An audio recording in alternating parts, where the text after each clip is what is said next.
go. Game 3 of the Eastern Conference semifinals featuring the New York Knicks and Indiana Pacers. This is Across the Board with Jeff Grant here at SBRforum.com. Saturday night NBA action from Bankers Life Fieldhouse. Opening tip scheduled for 8 o'clock Eastern Time on ABC, with the Pacers currently 4-point home favorites while the total stands at 184.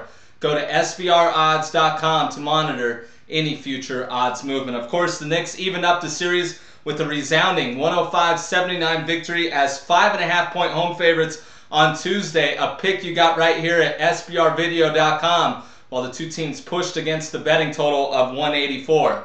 The Knicks really took control of the game with a 30-2 run in the second half, with Carmelo Anthony, the NBA's leading scorer during the regular season, scoring 16 of his 32 points over that span.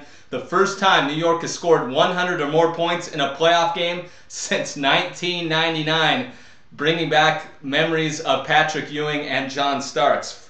Forward Amari Stoudemire could provide some help on the offensive end if he does return. He's listed as questionable with a knee injury, but the Knicks have gone 22-9 in the last 31 games without him on the floor. Sixth man of the year, J.R. Smith, is probably more of a concern for Knicks fans. 7 of 30 shooting from the field during this series. And I don't know if it's going to get any better going to Bankers Life Fieldhouse. 11 of 36 in 2 regular season games at this facility during the 2012-13 campaign. The Knicks really scored on forcing turnovers from the Pacers. The Pacers committed 21 of them in Game 2, which led to the Knicks scoring 32 points.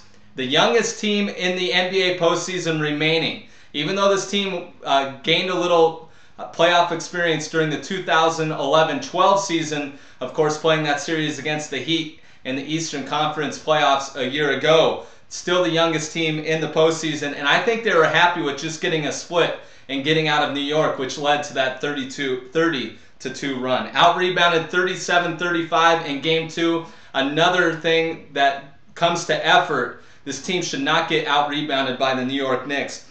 They out-rebounded Atlanta in 3 playoff games in the first round by a 146-101 margin. Expect a lot more activity on the offensive boards, which will lead to second chance points. And talking about those second chance points, Indiana 7-3 to the over as home favorites of 3.5 to 6 points since the start of the regular season, and they averaged 108 points on the offensive end in 3 first-round games against Atlanta, one of the top efficiency teams in terms of offense on their home floor, basically in the second half of the regular season until now. One of the reasons I like the over 184 in Saturday night's game featuring the New York Knicks and Indiana Pacers. This is Across the Board with Jeff Grant here at SBRforum.com, and follow me on Twitter at Jeff Grant Sports.